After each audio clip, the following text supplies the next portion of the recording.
ಇವತ್ತು 50 ಕೋಟಿ ಅಂತಕ್ಕಂಥ ನಿಖರವಾಗಿ 50 ಜನರಿಗೆ ಅಂತಕ್ಕಂಥ ನಿಖರವಾಗಿ ಹೇಳ್ತಾ ಇದ್ದಾರೆ. ಸರ್ಕಾರ ಅವ್ರ ಕೈನಲ್ಲಿದೆ. ಹಲವಾರು SITಗಳನ್ನು ರಚನೆ ಮಾಡ್ಕೊಂಡಿದ್ದಾರೆ. ಇದು ಒಂದು SIT ರಚನೆ ಮಾಡಕ್ಕೆ ಹೇಳಿ, ತನಿಖೆ ಮಾಡಕ್ಕೆ ಹೇಳಿ.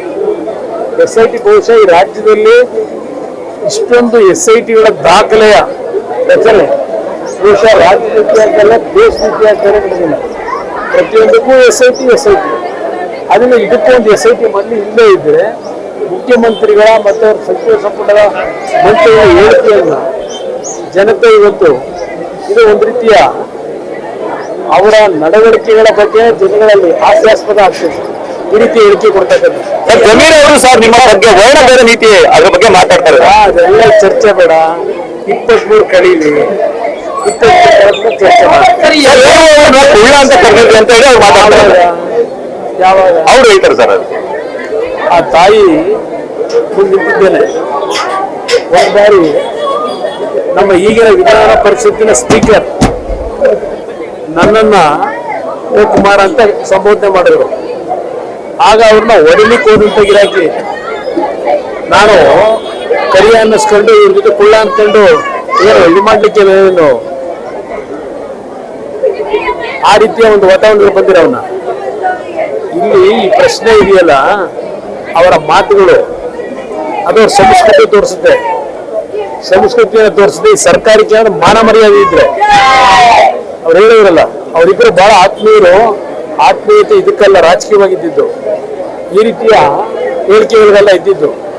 ಅವ್ರು ಯಾವ ರೀತಿ ಡಿಫೆಂಡ್ ಮಾಡ್ಕೊಂಡಿದ್ದಾರೆ ಮಂತ್ರಿಗಳು ನೋಡಿದ್ದೇನೆ. ಮುಖ್ಯಮಂತ್ರಿಗಳು ಮತ್ತೆ ಉಪಮುಖ್ಯಮಂತ್ರಿ ಎಲ್ಲ ಯಾವ ರೀತಿ ಗೃಹ ಸಚಿವರು ಯಾವ ರೀತಿ ಇವತ್ತು ಡಿಫೆಂಡ್ ಮಾಡ್ಕೊಂಡಿದ್ದಾರೆ. ಅವ್ರಿಗೇನಾದ್ರೂ ಮಾನ ಮರ್ಯಾದೆ ಇದ್ರೆ ಎಂತೆಂಥ ಕೇಸ್ಗಳಲ್ಲಿ ಕೇಸ್ ಹಾಕೋದು, ಅಮಾಯಕರ ಮೇಲೆ ಕೇಸ್ ಹಾಕಿ ಜೈಲಿಗೆ ಕಳಿಸ್ತಾರೆ ಇಂಥ ಹೇಳಿಕೆಗಳಿಗೆ. ಈ ಸರ್ಕಾರಕ್ಕೆ ಏನಾದರೂ ಮಾನ ಮರ್ಯಾದೆ ಇದೆಯಾ? ಈ ರೀತಿಯ ಸಂಸ್ಕೃತಿ ಇರ್ತಕ್ಕಂಥ ಈ ಸರ್ಕಾರ ನಾಗರಿಕ ಸರ್ಕಾರ ಅಂತ ಕರೀತೀರಾ. ದೇವೇಗೌಡರು ಗೌರವ ಭಂಗ ಮಾಡ್ತಾರೆ. ಗೌರವ ಭಂಗ ಅಂದ್ರೆ ತಪ್ಪೇನಿದೆ? ಏನದು ಇದು ಹೊರಡೋದು ಗೌರವ ಭಂಗ ಅಂತಕ್ಕಂಥದ್ದು, ಸೊಕ್ಕು ಅಂತಕ್ಕಂಥದ್ದು ಅದೇನು ಇರುವಂತ. ಈ ತರ ಇವ್ರ ಹೇಳಿಕೆಗಳಿದೆಯಲ್ಲ, ಅನ್ಪಾರ್ಲಿಮೆಂಟರಿ ಅಲ್ಲ, ಇಲ್ಲಿ ಇವ್ರ ಹೇಳಿಕೆಗಳಿದೆಯಲ್ಲ, ಕೊಂಡ್ಕೊತೀನಿ ಅಂತಕ್ಕಂಥದ್ದು ದುಡ್ಡಿನ ಮದ.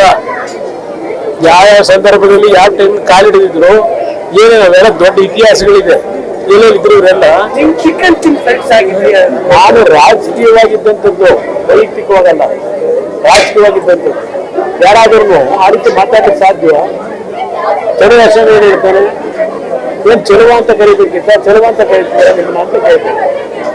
ನಾನು ಹೇಳಿದ್ದಲ್ಲ, ಸ್ಪೀಕರು, ವಿಧಾನ ಪರಿಷತ್ ಸ್ಪೀಕರು ಹೊರಟವ್ರಿಗೆ ಯಾಕೆ ಕುಡಿಯಕ್ಕೆ ಹೋದ್ರಿ?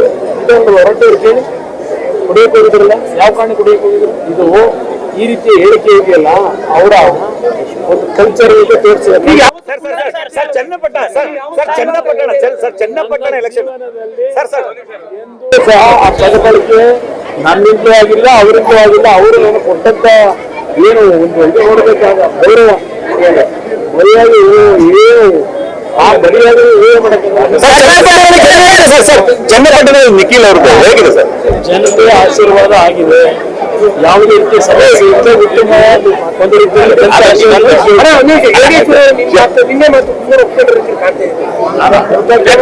ರಾಜಕೀಯ ಏನ್ ನಡೆದಿದೆ ಅದನ್ನು ವಿಶ್ಲೇಷಣೆ ಮಾಡಿದ್ದಾರೆ. ಅದ್ರ ಬಗ್ಗೆ ನಾವು ಹೆಚ್ಚಿನ ಮಾತಾಡೋದು ಕೂಡ 23 ಸ್ಟೇಟ್ಮೆಂಟ್ ನಿಖಿಲ್ ಅವ್ರಿಗೆ ಪ್ಲಸ್ ಆಗುತ್ತೆ. ಅದಕ್ಕೇನು ಸಂಬಂಧ ಇಲ್ಲ, ಹೇಳಿಕೆಗೂ ಸಂಬಂಧ ಇಲ್ಲ. ಕಲ್ಚರ್ ತೋರಿಸಿದೆ. Thank you.